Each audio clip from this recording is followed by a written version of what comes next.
Arratsaldeon, guztiori, buenas tardes, bona tarda, good afternoon if anyone else is looking this. Os damos un par de minutos para empezar esta sesión, para dar pie al primer diálogo del ciclo Eta Orain Zer, organizado por la Kutxa Fundación en colaboración con Globernant. Y esker por vuestra paciencia.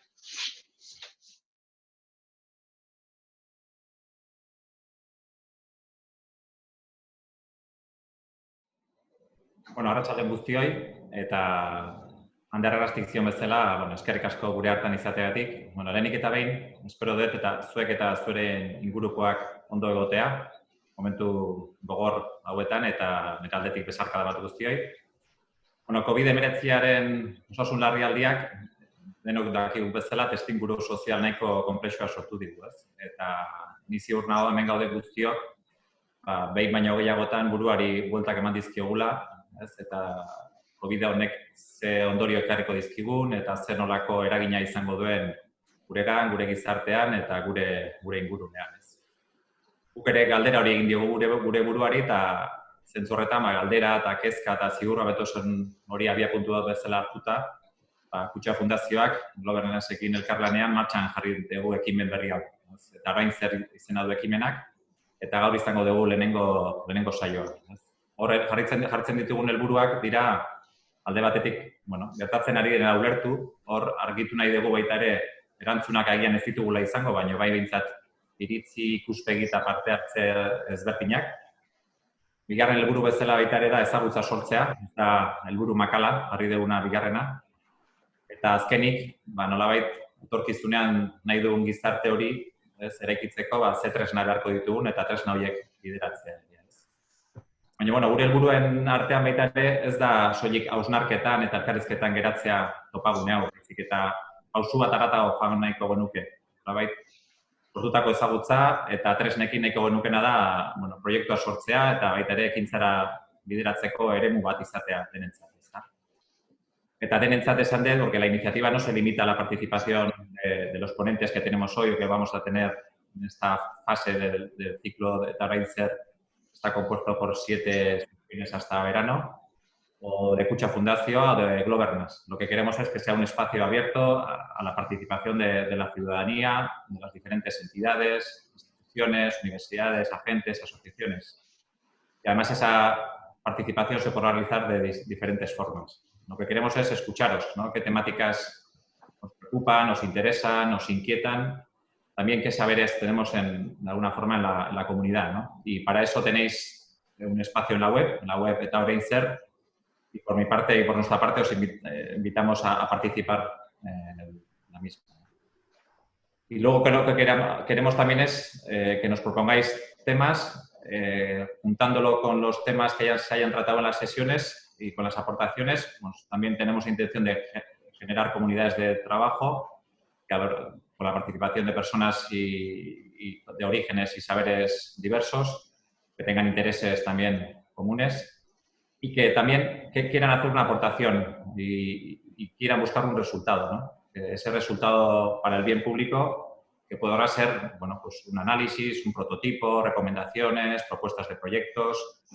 Un poco son los objetivos y los motivos que nos llevan a poner en marcha esta iniciativa, Eta Orain Zer. Lo afrontamos con muchísima ilusión, con muchas ganas de aportar y de generar ese espacio. Eta nik uste garrantzitsuena dela gure hartan ditugun hizlariak entzutea. Eskerrak eman nahi dizkizuet guztioi gaur gurekin parte hartzeagatik, lehen saio honetan. Baita ere hizlari eskerrak eman nahi dizkiet eta nire aldetik Ander Errastik zurea da hitza. Ni esker, Ander. Ondo zenioen antzera beldurrak, ezinegonak, zalantzak, ezakintasunak, horiek dira egun hauetan bizitzen ari garen egoera ezusteko honetan eta zentzu askotan salbuespeneko egoera honetan gehien bat bizitzen ari garen elementuak. Egoera horren aurrean ezinbestekoa iruditu zitzaigun elkarrizketa kolektibo bat sustatzea eta horretarako gonbidatzen zaituztegu gaur lehenengo irekiera saio honetara Eta Orain Zer elkarrizketa ziklora, Kutxa Fundazioaren antolakuntza eta Globernantza Demokratikoaren Institutuaren laguntzarekin antolatu dugun ziklo honetara. Izan ere, Anderrek ondo zioen antzera, erantzunak seguraski leikiena ez ditugu edukiko, baina bai saiatuko gara galdera aproposak eta ikuspegi desberdinak maigaineratzen elkarrizketa kolektibo horrek ahalik eta emaitza eraldatzaileenak eta ahalik eta emaitza eraginkorrenak ekarri ditzan, ¿eh? Helburu horrekin, como decía, os convocamos a este ciclo de conferencias en el que hoy damos inicio contando con la presencia de Cristina Monge, Juanjo Álvarez y Daniel Innerarity, como parte del equipo que hemos organizado este ciclo de conferencias. Y antes de darles la palabra y antes de dar pie a su introducción a esta primera jornada, o a este primer día de encuentro virtual, en el que consideramos que es fundamental contar también con la participación de todos y todos vosotros y vosotras, y lo haremos con dos principios que creo que son fundamentales y los que nos dedicamos, por suerte, a la enseñanza, intentamos, o al menos algunos intentamos promover en la medida de lo posible. El primero sería el civismo, que el civismo no es, como a menudo se tiende a pensar, la eliminación de la discrepancia, sino asumir la conciencia de que al día siguiente tendremos que convivir y construir con aquellos con los que discrepamos. Y es por eso que en este ciclo os invitamos precisamente a escuchar voces plurales, críticas, rigurosas siempre, pero sobre todo voces que a su vez escuchan. Y el segundo criterio sería el de intentar huir de la idiotez. Y no se me asusten ni se me ofendan. Por idiotez me refiero al sentido griego de la palabra, es decir, huir de la desatención o de la desconsideración hacia lo común, hacia lo que compartimos. Y nada más relevante en estos días en los que estamos padeciendo esta crisis que, como he dicho antes, es excepcional e inesperada, pero que nos afecta a todos, aunque no nos afecte a todas y a todos por igual, nada más importante que huir de esa idiotez, si me permitís el término. Así que, sin más, daré pie a la introducción. La dinámica será, nunca mejor dicho, y valga la redundancia, lo más dinámica posible. Contaremos con una pequeña introducción por parte de los y las ponentes que contamos hoy en este primer día del ciclo, y después habrá un pequeño diálogo, un pequeño bloque de diálogo que estará seguido por vuestras preguntas, porque, como he dicho antes, el conocimiento o será colectivo o no será, un segundo bloque de diálogo entre los ponentes, una nueva ronda de preguntas y una conclusión final por parte de los ponentes. Así que, bester y gabé, sin más dilación, doy la palabra a Daniel Innerarity para que haga su pequeña introducción o su primer comentario inicial sobre esta situación que estamos viviendo eta orain zer. Mila esker, Daniel. Eso, Regatik, arratsaldeon guztioi.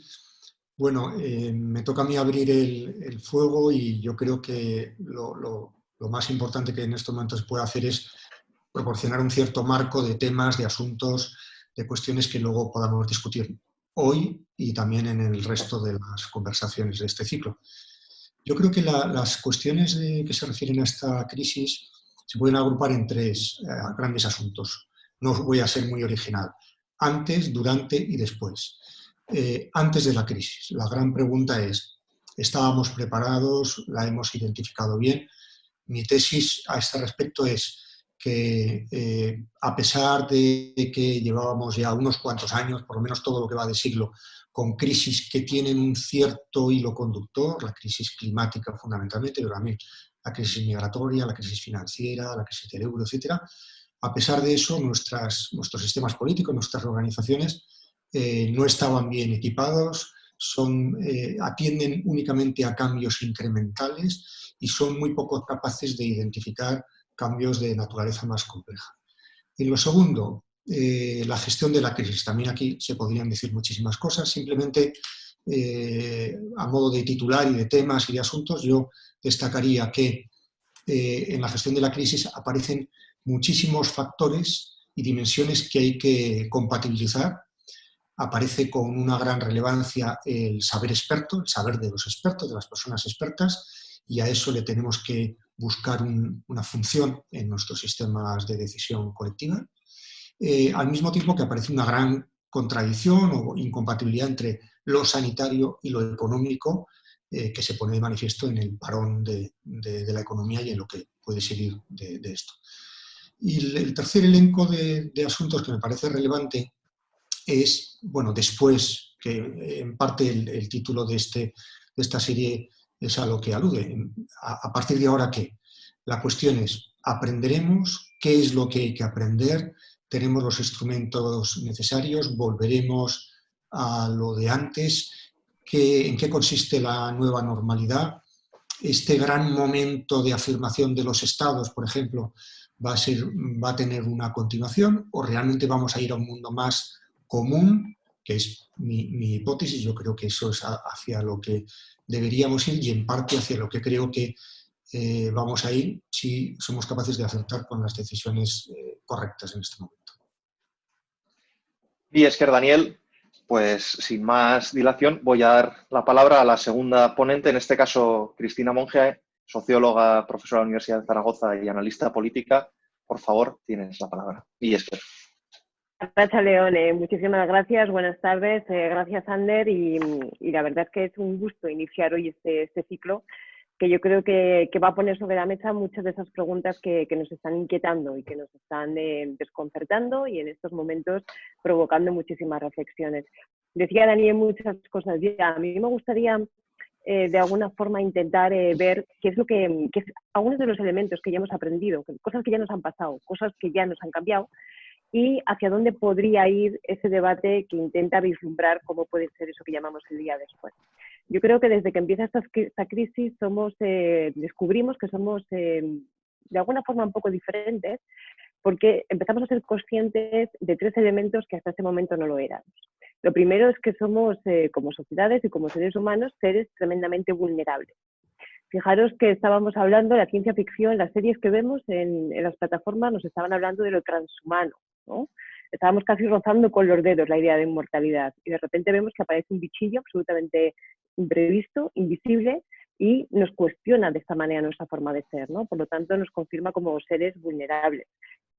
En segundo lugar, las enormes interdependencias. Llevábamos mucho tiempo ya hablando de globalización de la economía, de la cultura, de globalización de las comunicaciones, pero yo creo que no éramos del todo conscientes que en un momento determinado aparece un virus en China, supuestamente, cosa que por cierto todavía creo que está sin confirmar al 100%, y nos deja en estado de shock a todo el mundo. Llevamos mucho tiempo hablando del aleteo de las mariposas que desembocan tsunamis, pero nunca como hasta ahora lo habíamos vivido de esta manera. Y en tercer lugar, nos ha descubierto como seres ignorantes. Llevábamos mucho tiempo también hablando de la sociedad del conocimiento, ¿verdad? Y pensábamos que habíamos alcanzado este punto. Y sin embargo, vemos cómo es más lo que no sabemos que lo que sabemos.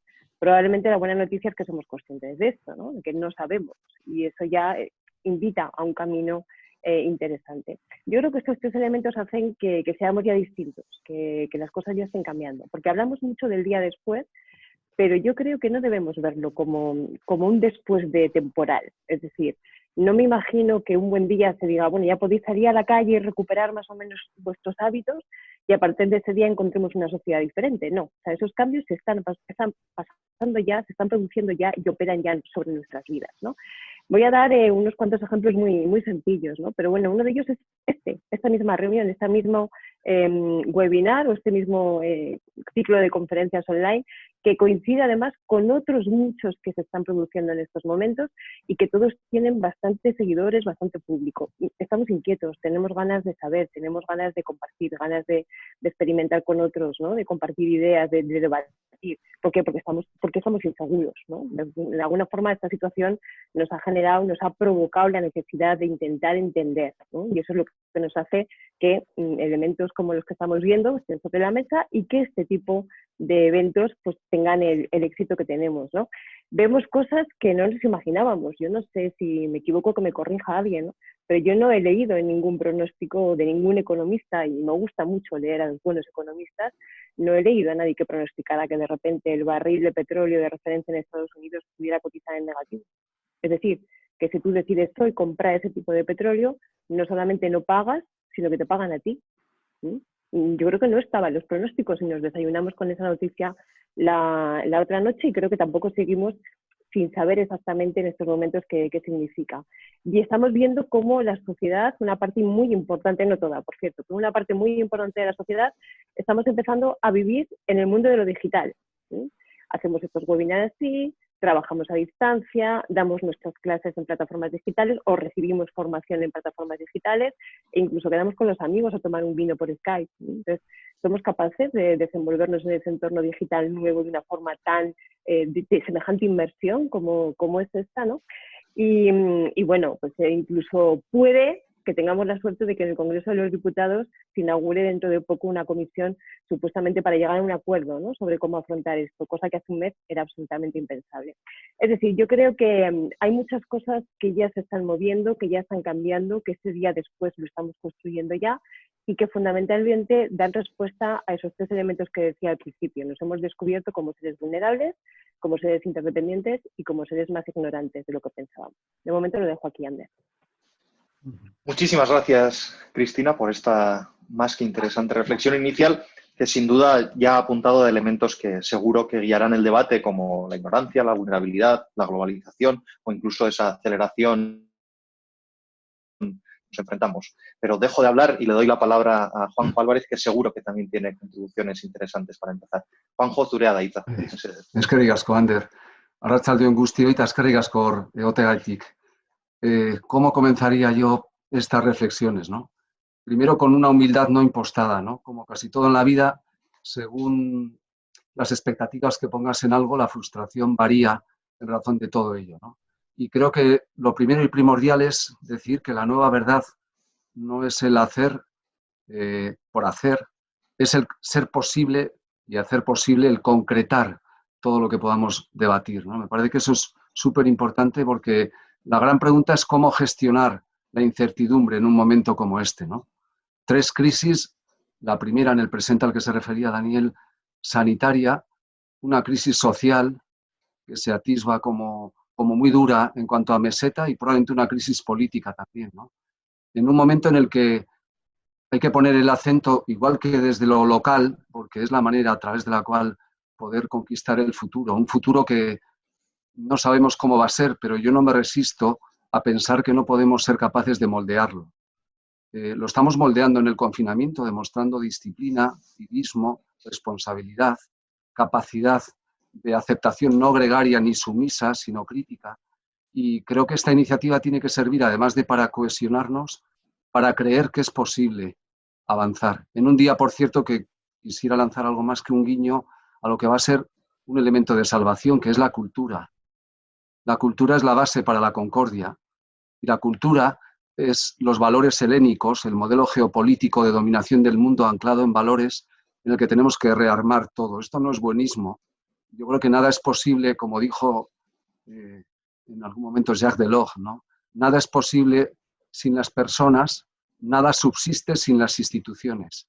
Y estamos en el momento de mayor debilidad institucional de la historia, con una Europa a medio construir y, por tanto, inacabada, con una realidad geopolítica mundial brutalmente agitada, y por eso yo prefiero mirar a una sociedad cohesionada como la nuestra, la guipuzcoana, la vasca y, por supuesto, en mayores proyecciones concéntricas, para ser capaces de transformar esa nueva verdad, ¿no? Del decir al hacer, con la humildad, otra vez no impostada, y no digo que no fuera humilde Humberto Eco, que decía a los intelectuales no nos pregunten cómo resolver las crisis porque estamos para crearlas. Bueno, pues aquí esta crisis tenemos que resolverla remangándonos, proponiendo ideas que puedan ser convertibles, creyendo en la sociedad civil, pensando que la solidaridad es un motor fundamental frente a la huella social terrible que se puede producir como consecuencia de lo que estamos viviendo ahora todavía en un shock emocional y que merece la pena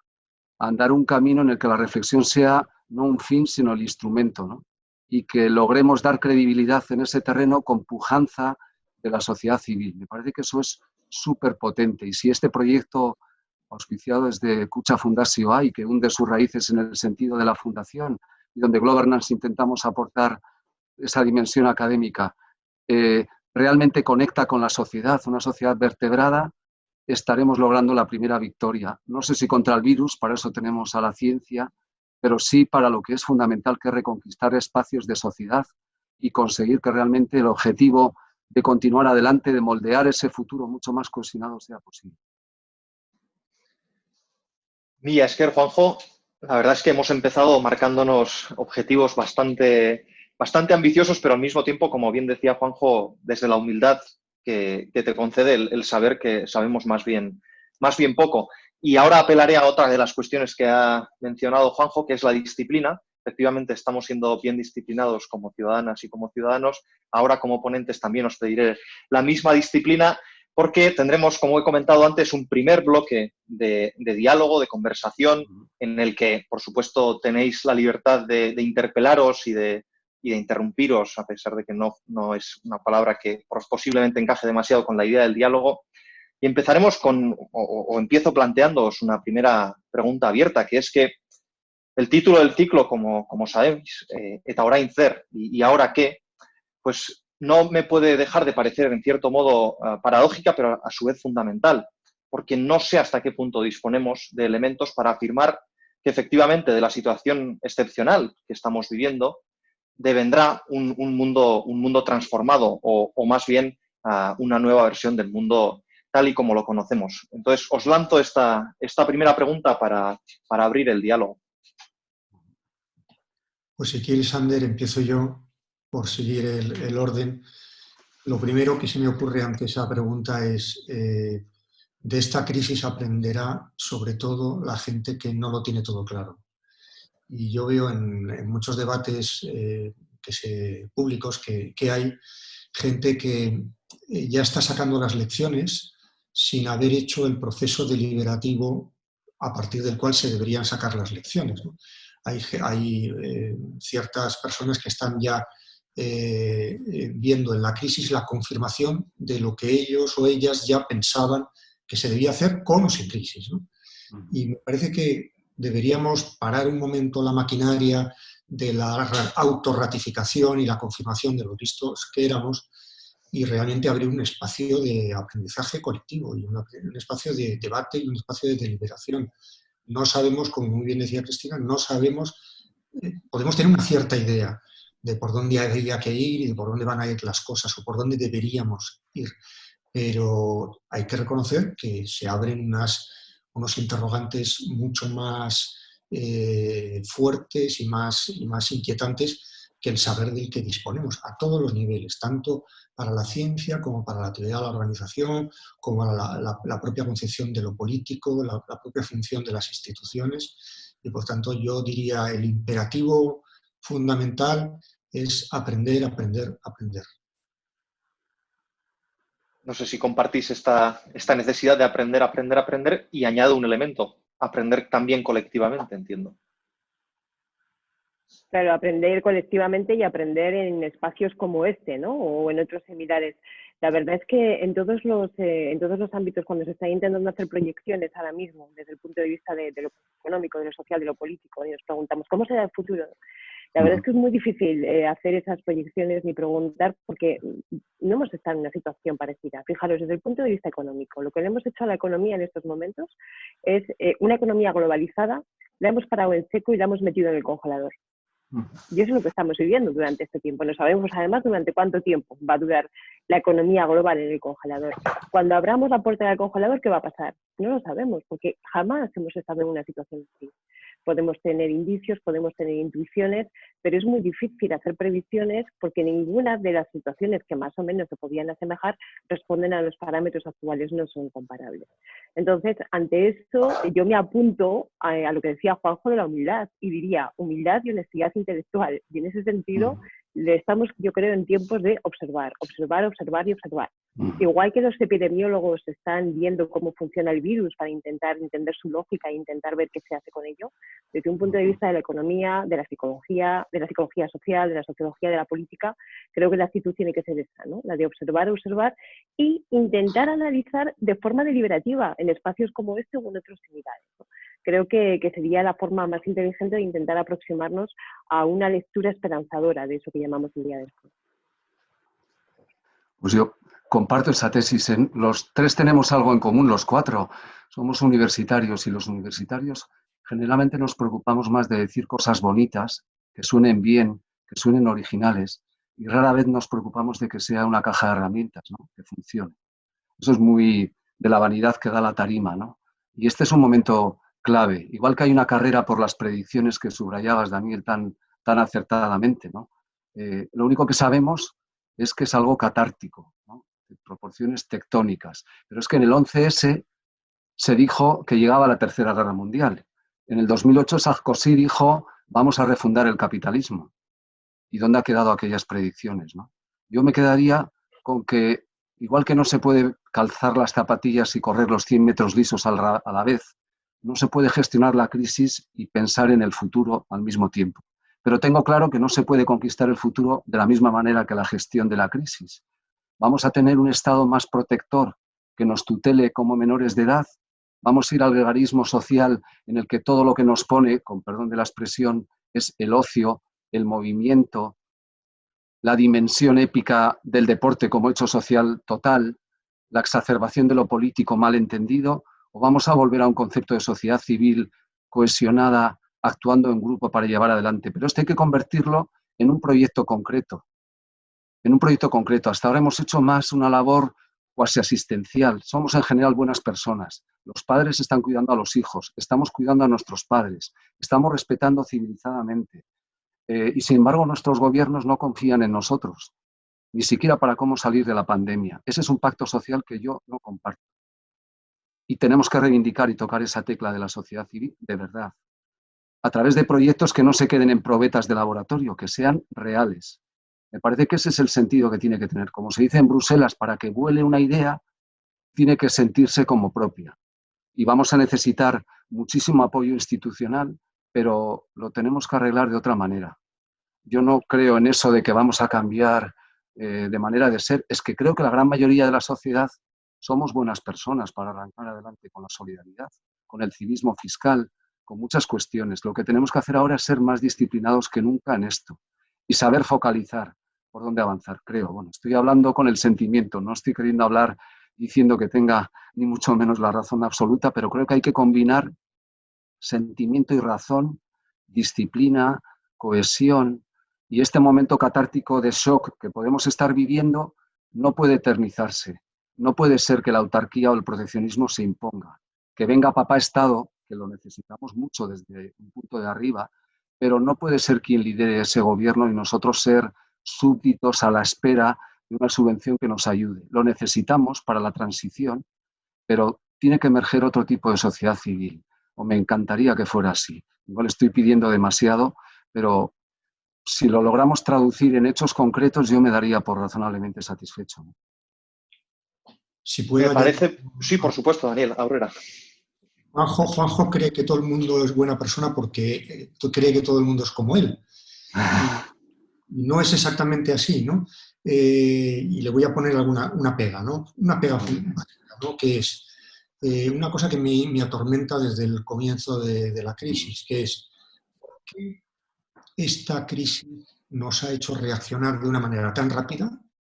Hemos aceptado con gran facilidad algo tan brutal como que nos anulen la libertad de movimiento. Incluso hemos aceptado a regañadientes una recentralización, incluso que el poder estatal se revista de ornamentos militares, en fin, otras muchas cosas que en otras circunstancias hubiéramos discutido mucho más. Y en cambio, no modificamos nuestra conducta, nuestro consumo, nuestros hábitos en relación con el cambio climático. Y no somos capaces, como articulación, la sociedad, la comunidad internacional, de llegar a los grandes acuerdos que se requerirían para combatir la crisis climática, siendo así que la crisis climática es mucho más grave que esta crisis. Es una crisis que seguramente en términos de coste económico, humano, de vidas, es y va a ser muchísimo más dañina que esta. ¿Qué nos está diciendo esto de nosotros mismos? Nos está diciendo que somos seres que somos bastante maleables, tenemos bastantes incentivos a la hora de modificar nuestra conducta y hacer los cambios necesarios cuando el peligro es inminente, inmediato, visible, llamativo, y en cambio cuando el peligro parece que que va a afectar a nuestros hijos, a nuestros nietos, que está lejano en el tiempo o en el espacio, en cambio modificamos muy poco nuestra conducta, ¿no? Yo creo que ese es un aspecto que nos debería mover a reflexión. Sí, la duda es, y aquí interpelo también a Cristina, hasta qué punto esa esa reflexión a interpelar al individuo o al colectivo, o cómo se combinarían tal vez estas dos dimensiones. Y en ese sentido, esa ciudadanía que ahora mismo nos estará viendo y que estos días, seguro que en nuestros entornos sociales, afectivos, hemos vivido, está con ese miedo, con esa inquietud, con esa incertidumbre, ¿qué puede esperar? Es decir, ¿qué hemos aprendido algo de las crisis anteriores en ese sentido sobre este equilibrio entre el cambio de la actitud individual y la concienciación y la activación colectiva? Yo creo que estamos aprendiendo y de todas estas crisis se va aprendiendo. Tengo la sensación de que a veces el hecho de estar viviendo cuestiones que coinciden en el tiempo, ¿no? Hace que sea muy difícil que podamos valorar algunos elementos. Por ejemplo, todo lo que tiene que ver con el tema ambiental, ¿no? Que lo decía muy bien Daniel ahora. ¿Por qué? ¿Por qué no somos capaces de movernos con las cuestiones ambientales como nos estamos moviendo con esta crisis? Bueno, pues efectivamente hay una cuestión ahí de largo plazo y de la inmediatez. Pero no solamente eso, fijaros, una de las cuestiones ambientales que más impacto ha tenido en la población y que mayor y más rápida concienciación ha generado es lo que tiene que ver con el plástico y los residuos. ¿Sí? El plástico lo vemos, lo tocamos. Tenemos las imágenes de esa isla de plástico en medio del océano que nos pone los pelos de punta. Vamos a las playas o subimos al monte y vemos residuos de plástico en todos los sitios y decimos qué barbaridad es esta. Sin embargo, sabemos que una de las principales afecciones sobre la salud en materia ambiental es la contaminación atmosférica, la contaminación de las ciudades. Pero la contaminación no la vemos, bueno, o no la hemos visto, porque de un tiempo a esta parte empezamos a verla. El hecho de ser conscientes de que esas cosas pasan y operan sobre nuestras vidas de forma concreta en el aquí y en el ahora es lo que realmente puede hacer que en un momento determinado se produzcan esas transformaciones.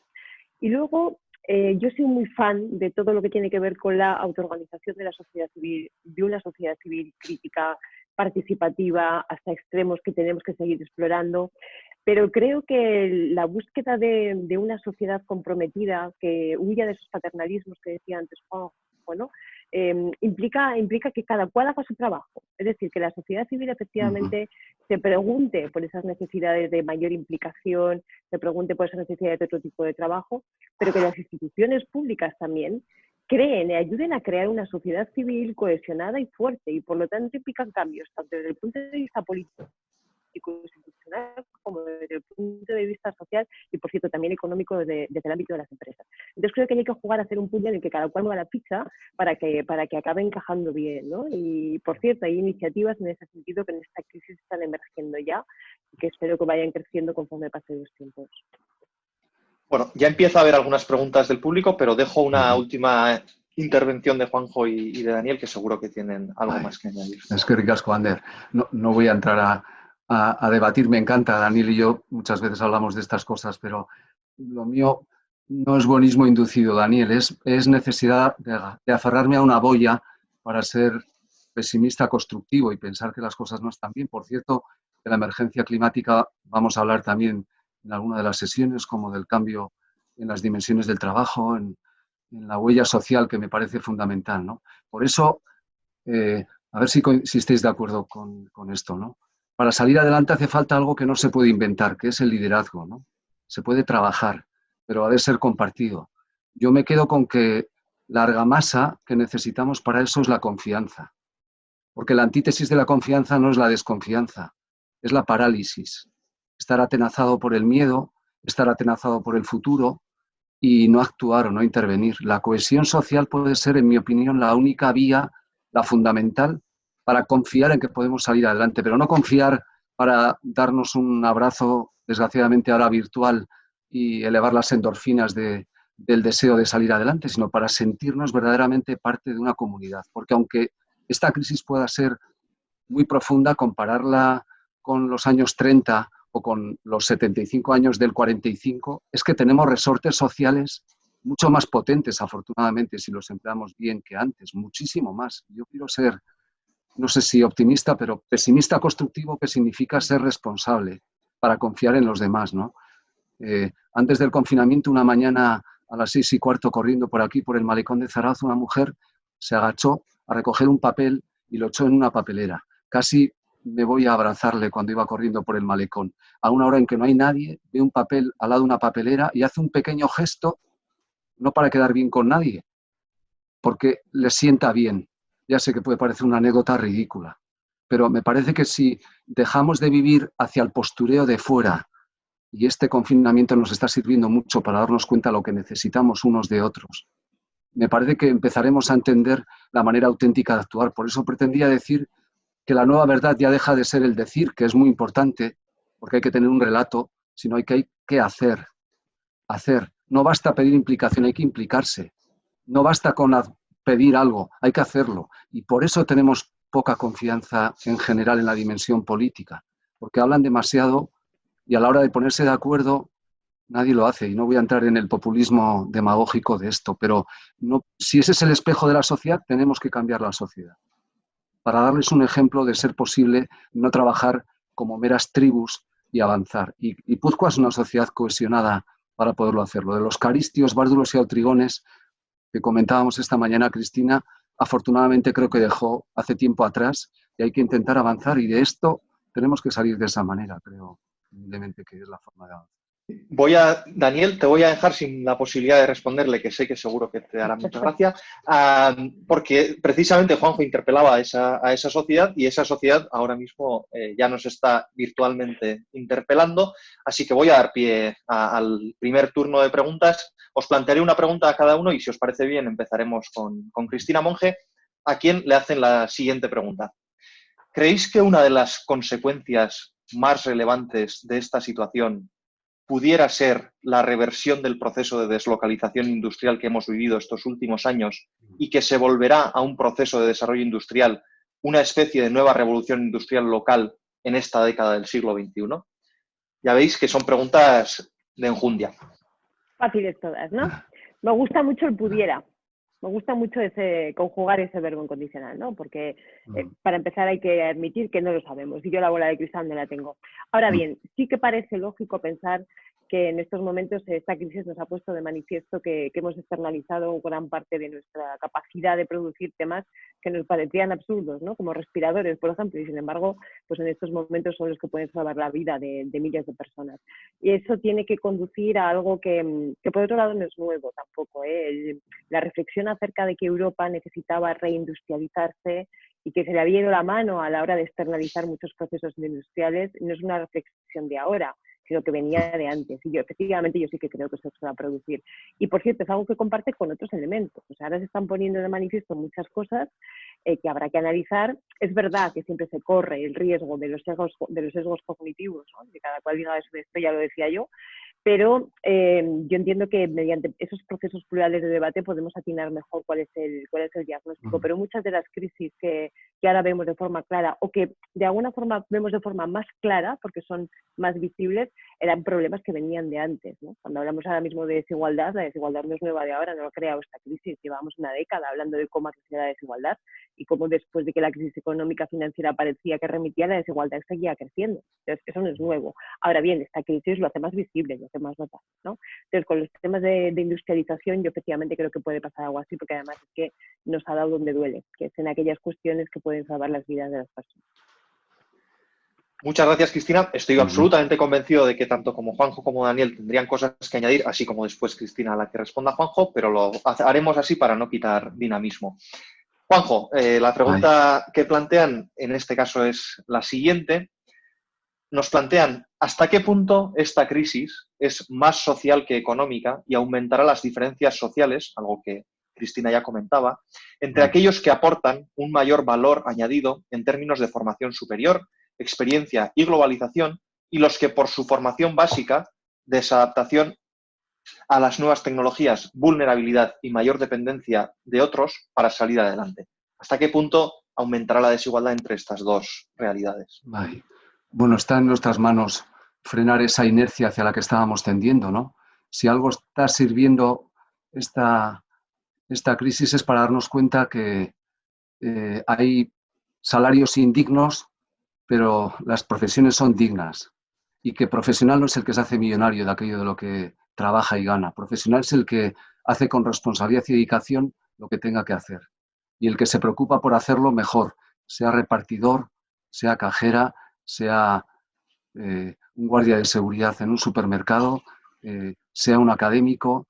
Esa dignificación de lo que es el trabajo en comunidad, otra vez podría sonar a buenismo, ¿no? También vamos a abordar la dimensión de lo que representa la Revolución 4.0, que venía de atrás y que podía generar algo más que una brecha en ese terreno, ¿no? Para darnos cuenta que las personas somos o podemos ser dueñas de nuestro futuro, ¿no? Y que lo tenemos que... Igual que, no sé si estáis en esa misma creencia, ahora estamos dando un péndulo, ¿no? Pasamos al mundo digital y olvidamos lo anterior, deberíamos de encontrar un punto intermedio, ¿no? Entre sacar lo enormemente positivo en términos también medioambientales de no promover la hipertrofia del movimiento por el movimiento, llegar para saludar e irte y que lo preocupante es que te hayan visto y no para qué has ido, rentabilizar el tiempo de esa manera y también poner en orden todo un criterio de solidaridad interna dentro de la sociedad. Me parece que es súper importante. La desigualdad no se combate con palabras, pero yo creo que si comenzamos por revalorizar el papel que jugamos cada uno, me parece súper importante. Teníamos un entrenador en el Eibar en la época futbolera que decía esto. En un equipo hay una estrella, el que mete los goles, y 10 con el buzo azul. Pero el de la estrella no tiene nada que hacer si no tiene a los 10 que son verdaderamente importantes y les apoya. Aunque la estrella se lleve las entrevistas y los goles. Si lo entendemos, perdonadme el símil futbolero, así en la sociedad tan importante es el utillero como el que mete los goles. Y solo de esa manera se puede entender como una forma cohesionada. Y ojalá, eso no está reñido con otros muchos factores que podríamos comentar, pero me parece que es volver a la esencia de los valores para darnos cuenta de esto, ¿no? Y es que, Juanjo, la última pregunta se la plantearía a Daniel, que estoy casi convencido de que no hará el símil futbolístico, pero tal vez salga su beta Mendizale. En todo caso, te preguntan lo siguiente, Daniel. Después del coronavirus, pandemia mundial, se escribe, se comenta que la gente en general será más voluntariosa, empática, colaborativa, en una palabra, más humana. ¿No será todo lo contrario? No lo sé, realmente no lo sé porque me parece que estamos ante algo que por medio está la libertad humana y los momentos de crisis son momentos, como se suele decir, de oportunidad, pero también son momentos en los cuales cometemos gravísimos errores. Yo creo que mi previsión, porque ya sé que quien ha hecho esa pregunta no se va a conformar con que diga que no lo tengo muy claro. Mi previsión es la siguiente. Yo creo que en el corto plazo hay un sálvese quien pueda. Lo hemos visto en Europa. En el corto plazo, Alemania no da respiradores a Italia, entre otras cosas porque no sabe cuál va a ser la dimensión de la crisis internamente y no sabe si su población va a aceptar que dé respiradores a Italia y para luego no tenerlos, ¿no? Es decir, hay un momento de cada uno vela por lo suyo, ¿no? Pero conforme pasa el tiempo se entran otras lógicas. Por ejemplo, por seguir con el ejemplo de Alemania, clínicas de Alemania, de la frontera con Francia y con Italia, han recibido pacientes de estos dos países. Hoy en día están sobre la mesa cuestiones que tienen que ver con lo común, con el interés común. Estamos incluso debatiendo, lejos todavía, pero debatiendo una mutualización de las deudas que la gestión de esta crisis lleve consigo, incluso un coronabonus. Esto es que ni se planteó en la crisis anterior, vamos, era un tema absolutamente tabú. Y por tanto eso me permite aventurar que la experiencia brutal de que compartimos una misma vulnerabilidad, aunque con impactos diferentes, nos puede llevar en la senda de entender que nuestro interés es un interés compartido y que del mismo modo que las amenazas son unas amenazas que también compartimos. A mí esker, Daniel, ikusi dugu elkarrizketaren lehenengo bloke honetan gai asko atera direla, eta batez ere esango nuke argi geratu dela edonolako soluziorik edo etorriko den eta orain zer mundu horretan konponbiderik bilatu behar badugu, segurazki elkarrizketa kolektibo hauetatik edo hauen bidetik izango dela, ez? Hala ba, bigarren blokeari emango diogu sarrera, bigarren bloke honetan lehenengoan nolabait aipatu dugun antzera edo saiatu garen antzera azaltzen zein zentzutan den beharrezko elkarrizketa kolektibo hau, bigarren honetan ja sartuko gara ikustera zein dimentsio, zein elementu elkarrizketatu edo eztabaidatu beharko diren gogoeta eta elkarrizketa kolektibo honetan. decía que efectivamente, una vez hemos reflexionado y hemos comentado la necesidad de esta acción colectiva y de este diálogo colectivo y de esta concienciación colectiva para pensar ese día después, ahora pasaremos a ver las dimensiones en las que habrá que pensar ese día después. Y en ese sentido os interpelo con la primera pregunta que teníamos para este segundo bloque, en la que afirmamos que en el ciclo abordaremos efectivamente cuestiones tan diversas como la emergencia climática, la transformación del mercado laboral, la digitalización, que ha comentado Juanjo. Entonces, os quería preguntar si pensáis que nos encontramos ante una crisis eminentemente multidimensional, es decir, que afecta a diversos ámbitos, que es poliédrica. O, dicho en otras palabras, si consideráis que es necesario trabajar esta crisis desde diferentes perspectivas, con diferentes actores, y claro, en caso afirmativo, ¿cómo pensáis que podríamos hacerlo? La palabra, me he comido mi función de moderador, la palabra la podéis tomar cualquiera de vosotros en tanto que es el momento de diálogo abierto, pero si me permitís a mí, Juanjo Zurea, Daita. Yo creo que ese silencio ha sido el que se produce en clase cuando el profesor hace una pregunta difícil y todos agachan la cabeza para que pase la pregunta. Pero, más allá de ese comentario, se me ocurre decir 2 o 3 cuestiones, ¿no? La primera es una crisis sanitaria que afecta a un bien jurídico público que además despierta la solidaridad desde el egoísmo, como en Europa.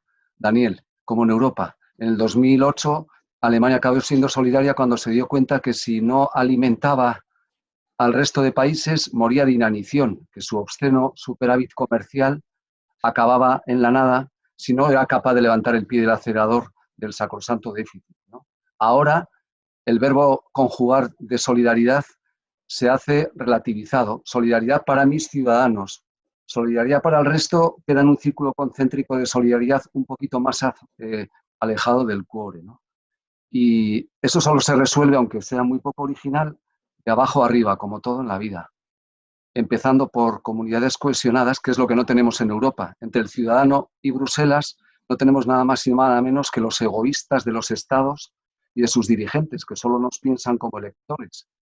Es difícil construir una red pública europea, una democracia transnacional, que voy a decir estando Daniel delante, si no se tiene en cuenta el sentido último, y somos el pariente pobre, que es la sociedad, mirarnos a la cara, cosa que en una sociedad más cohesionada es el punto de partida. Y, por supuesto, de esta crisis pasamos a una crisis económica brutal, a una crisis política, y creo que es necesario colocar unos cimientos para que soportemos de la mejor manera posible.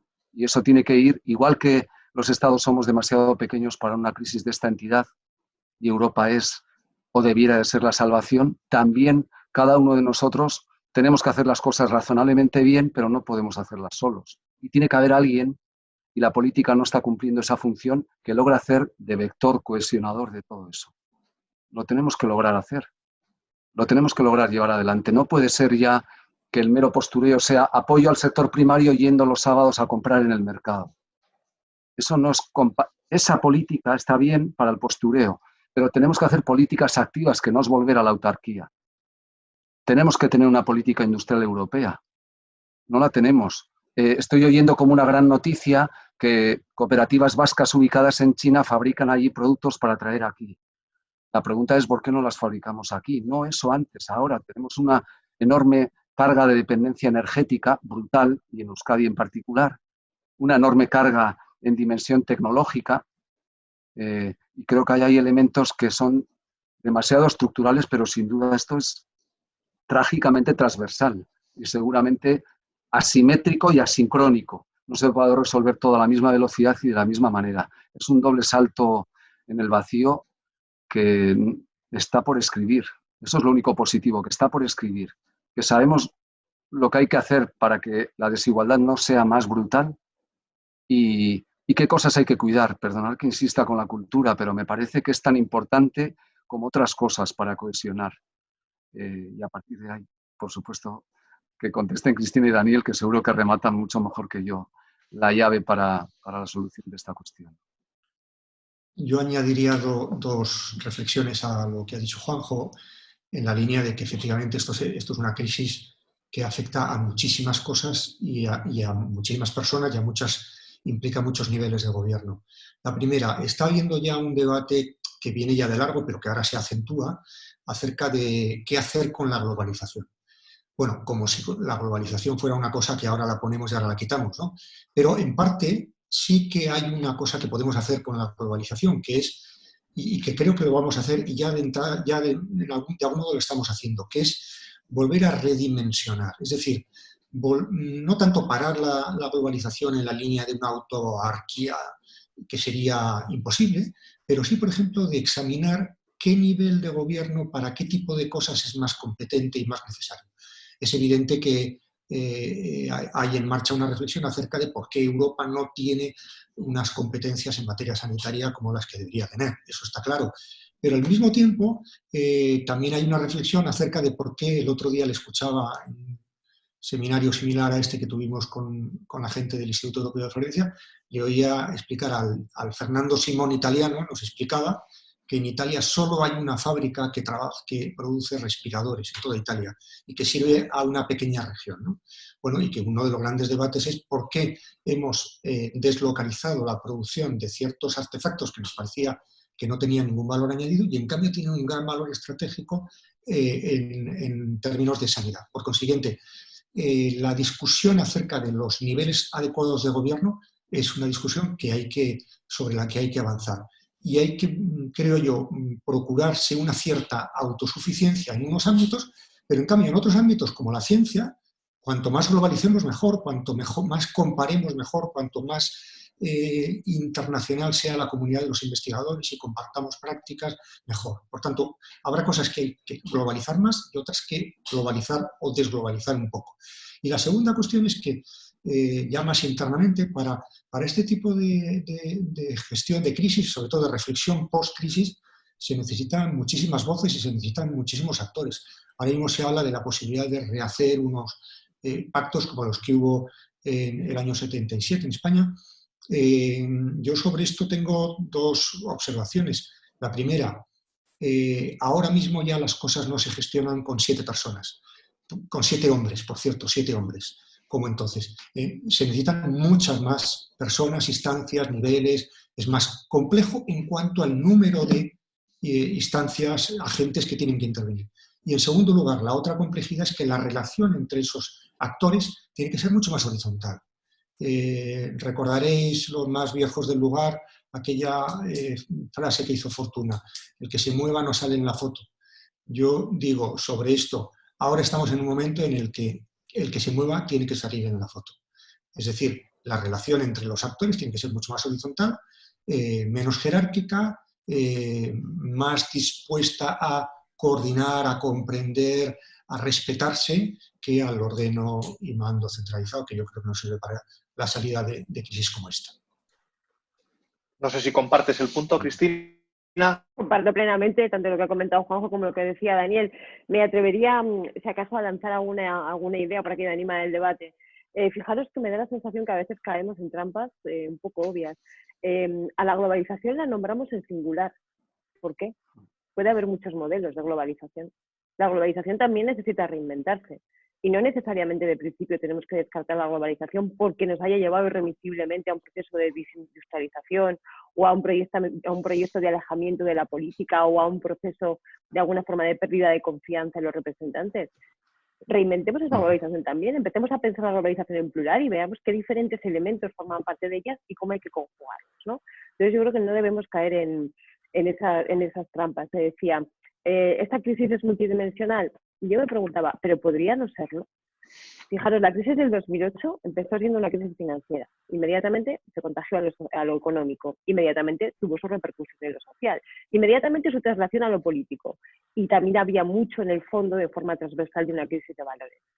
Por lo tanto, estábamos hablando de una crisis también multidimensional en todas sus facetas.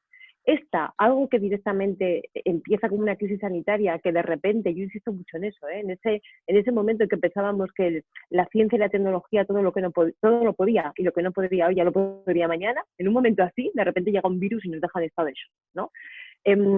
¿realmente somos conscientes de hasta qué punto eso ha puesto en cuestión toda nuestra vida? Es que no podríamos ser multidimensional. Es que allí no solamente es una cuestión sanitaria de nuestros cuerpos, es que allí es nuestra forma de vida y por eso empezamos a globalizarlo todo, ¿no?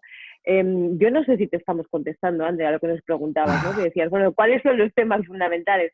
Pero fíjate, cuando lo que me decías, he estado repasando rápidamente el chat, ¿no? Que están enviando con preguntas, con comentarios y demás, y lo cierto es que ahí ya hay un inventario, una relación de temas que habría que poner encima de la mesa, que muchos están ya en el programa, el programa que vamos a ir abordando y que hacen referencia, creo que a todos estos elementos que hemos hablado, ¿no? Cuestiones que tienen que ver con los temas ambientales, con la cultura, con la huella social, con temas tecnológicos, la inteligencia artificial, todo este tipo de temas, pero subyacen, yo creo que todos en el fondo comparten una idea de desafíos que ya teníamos, que ahora vemos de una forma mucho más clara y que queremos ver cómo se podría abordar todo esto, ¿no? Y por terminar con una cosa que comentaba la Daniel del tema de estos pactos de la Moncloa, o de lo que se llamen ahora, ¿no? Esta reedición. Fijaros que llevamos todo el rato hablando de más sociedad, ¿no? Juanjo ha insistido mucho en la idea de hacer más sociedad. Yo que creo que una de las lecturas que se podían sacar y que se deberían sacar del 15M, y fijaros, parece que ha llovido ya una eternidad, no hace ni una década, era precisamente una reivindicación de más sociedad. No creo que eso se haya cumplido de alguna forma, de una manera clara, ¿no? De una manera evidente, y que ahora sí que sería ese momento de poner en marcha una serie de mecanismos que nos permitirían hacer más sociedad, porque a diferencia de entonces, ahora sabemos más y mejor cómo se puede hacer eso. Hemos aprendido, existe todo un ámbito de innovación social que ya está evolucionado y que está empezando a dar respuestas interesantes, en modo ensayo-error, en modo de ver qué funciona y qué no, pero tenemos ya un acervo listo para empezar a practicar, ¿no? Entonces retomo esa idea que también ha salido mucho de ideas para poner en práctica. Bueno, pues empecemos a poner en práctica desde eso que ya conocemos de la innovación social. Pues muchas gracias, Cristina, y de hecho lo que vamos a poner ahora en práctica es el carácter transversal y participativo del evento, dando pie a la segunda ronda de preguntas, porque como bien ha dicho Cristina, preguntas hemos recibido como para montar un nuevo ciclo a partir de lo que nos sugieren y lo que nos comentan. Hoy nos restringiremos a este evento y os planteo, empiezo por ti, Juanjo, si te parece, te plantean la siguiente, ondorengo galdera planteatzen dizute. ¿Qué escenario se abisma para mañana la negociación del presupuesto comunitario a negociar entre 2021 y 2027 con el Brexit, el coronavirus, las divergencias entre el norte, Holanda, Alemania y países afines y el sur de la UE, etcétera? Qué gran pregunta y qué difícil responder, ¿no? Y más con restricción de tiempo. Vaya. Bueno, yo quiero pensar que, antes lo comentaba, ¿no? Primero, o nos integramos más o nos desintegramos, ¿no? Y que los costes de la inacción son tan brutales para el propio proyecto europeo, los costes de la no Europa son tan brutales que eso es lo que puede acabar generando, bueno, un punto de esperanza. Decía la presidenta de la Comisión el fin de semana que en 4 semanas la Unión Europea ha hecho más que en 4 años que en la crisis del 2008. Y es verdad, no siendo suficiente, es necesario, pero no es suficiente. Debatíamos antes de esta crisis en la que estamos, que ahora que los ingleses habían ido, podíamos empezar a tener músculo presupuestario en Europa. Bastaron 2 reuniones previas a todo esto para darnos cuenta que eso era una quimera, ¿no? Porque cada uno mira y barre para su lado, ¿no? Creo que por una vez en la historia de Europa, porque si no la Europa que hemos soñado se va a quedar ahí, alejadísima, y nos va a desterrar al elemento de lo tecnocrático, mantenernos unidos porque es la única manera de mantenernos a flote. Pero la esperanza de una Europa también en lo presupuestario fuerte la pudimos ver en la última votación del Parlamento Europeo. La solución era acudir al presupuesto, por cierto, no a los 17 estados que están en el Eurogrupo, sino a los 27. Que aunque no tengamos competencia en materia sanitaria, tenemos competencia en materia de protección de la ciudadanía en el contexto de esta naturaleza, ¿no? Entonces, quisiera pensar que hablar de perspectivas quinquenales, como hubiera podido corresponder, estará bien, pero lo más urgente es ver cómo logramos que unidos salgamos mejor de todo esto, ¿no? Nos tiene que dar el paraguas para el que intentar construir por una vez un proyecto compartido en la enorme diversidad y heterogeneidad que tenemos, ¿no? pero por favor, hablar del sur como los vagos, ayer lo comentaba en otro contexto, ¿no? Holanda no está para dar lecciones de civismo siendo un paraíso fiscal dentro de Europa como fenicios que son, y lo han sabido hacer. Pero es que España, el saldo neto de España desde el 85 son 90.000 millones de euros.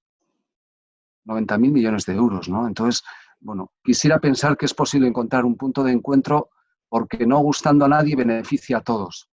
Y si tienen un poco de inteligencia, no solo emocional, sino de gestión y de gobernanza, deberían de acabar encontrándolo. Por último, con el dinero en negativo, lo monetario no basta para superar esta crisis. Pero con el dinero en negativo, el beneficiado siempre es el deudor. Si todos somos deudores, unos más que otros, por ahí podemos encontrar la solución, Ander, creo. Mila esker, Juanjo. En este caso, como el aprendizaje también es por parte de la organización, lo que sí os pediré, Cristina y Daniel, es brevedad. En las siguientes sesiones habilitaremos más espacio para las respuestas. Hoy es lo que hay y todos y todas estamos aprendiendo. Con lo cual, te lanzo primero a ti la pregunta, Cristina, y luego acabamos con Daniel. Hay un elemento positivo en todo esto. Recordarnos nuestros deberes después de un mundo en el que solo parecía haber derechos. El aspecto negativo es el colectivismo y autoritarismo que surge naturalmente para solucionar la crisis. No sé qué pasará, si seremos más cívicos o más esclavos. ¿Qué pensáis?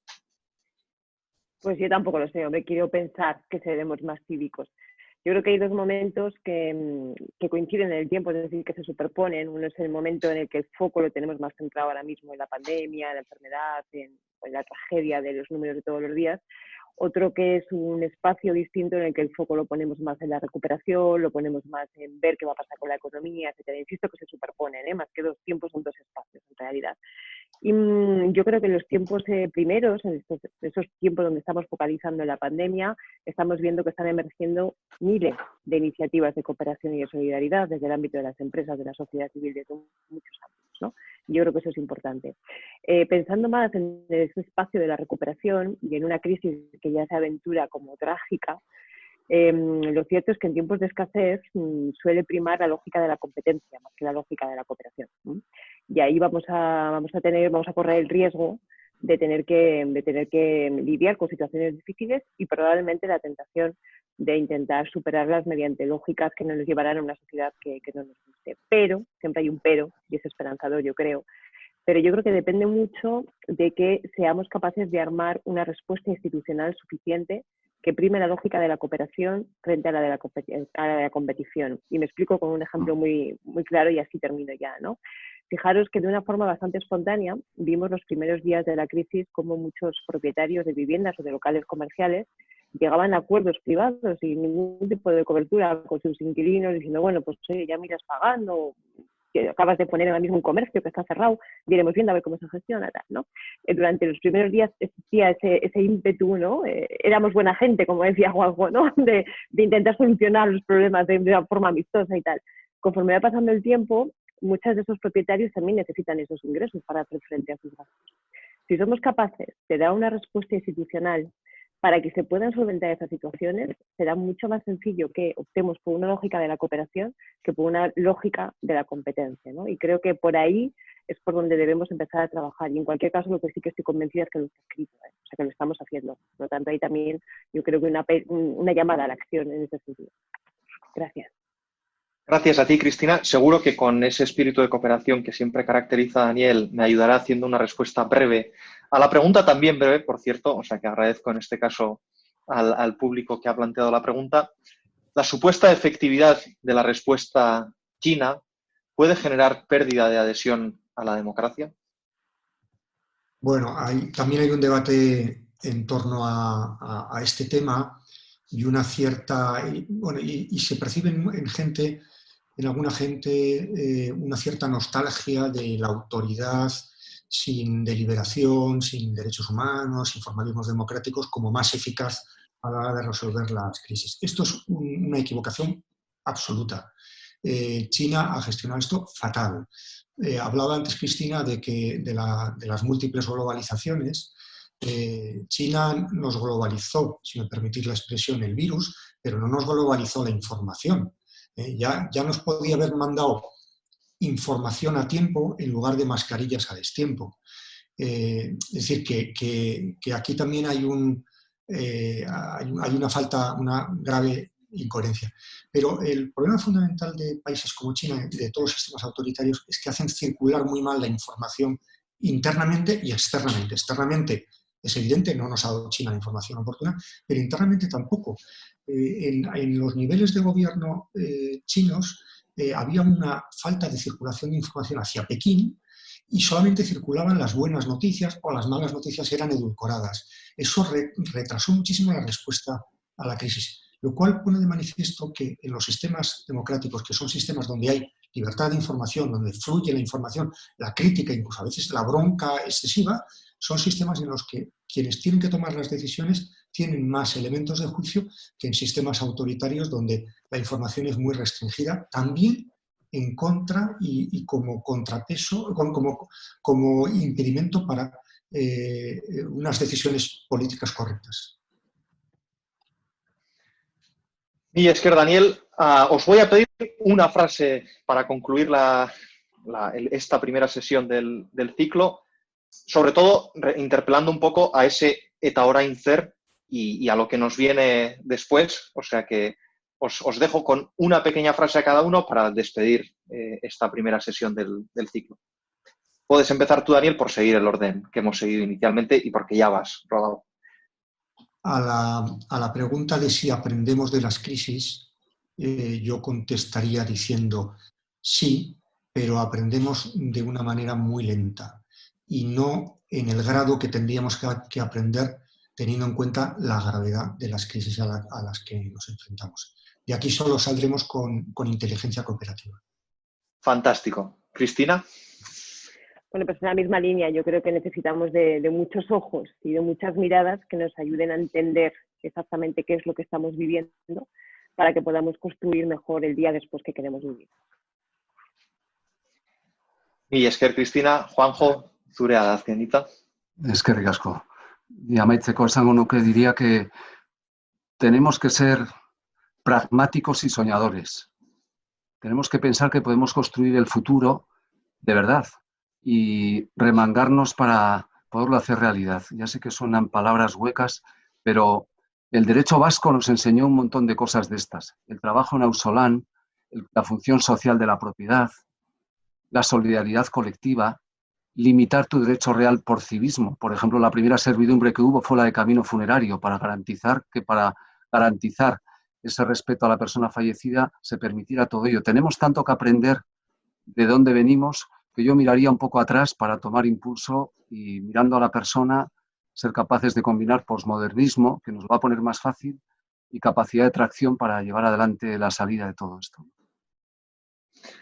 Mila esker Juanjo, mila esker Cristina eta Daniel, lehenengo elkarrizketa honetan hainbeste ideia eta hainbeste gogoeta plazaratzeagatik, eta besterik gabe Ander Aizpuruari emango diot berriz ere hitza, gaurko saio honi itxiera eman eta hurrengo sesiora, hurrengo saiora guzti hori gonbidatzeko. Nire aldetikan eta Globernantzen izenean mila esker bertan egon izanagatik eta datorren astean hemen topatzea espero dut. Mila esker, Cristina, mila esker, Daniel, Juanjo eta Ander. Egia esan, askotan saio hauen interesa eta aberasgarritasuna neurtzen da, ea jarraitzeko asmoa dezun edo gogoa dezun, eta ni behintzat gustora jarraituko nuke saio honekin. Baina, bueno, denbora betetze aldera ere bukatu beharra daukagu. Eskerrak eman ere bai parte hartu duzuen guzti hori, bai parte hartzeagatik, eta baita ere egin dituzuen galderak eta ekarpenengatik. Vamos a intentar recoger todas las preguntas, todas las propuestas que habéis realizado y utilizarlos de cara a futuro, como hemos indicado al principio. Recordar también que la semana que viene tenemos otra sesión sobre el papel de conocimiento experto con Juan Ignacio Pérez, bueno, con los amigos Iñaco Pérez y Gemma Marfaní, moderado por Chema Usín.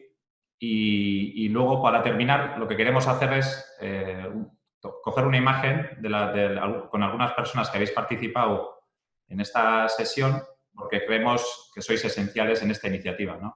Tanto Juanjo como yo hemos dicho al principio que es clave, ¿no? Que no solo que sea reflexión, sino que también demos pie a que la sociedad pueda opinar y pueda participar y buscar esa implicación. Y por lo tanto os pido unos segundos para que podamos tomar esa imagen y podamos concluir esta sesión de esta forma. Eskerrik asko parte hartu duzuen guztioi eta hurrengo astean elkar ikustea espero dugu.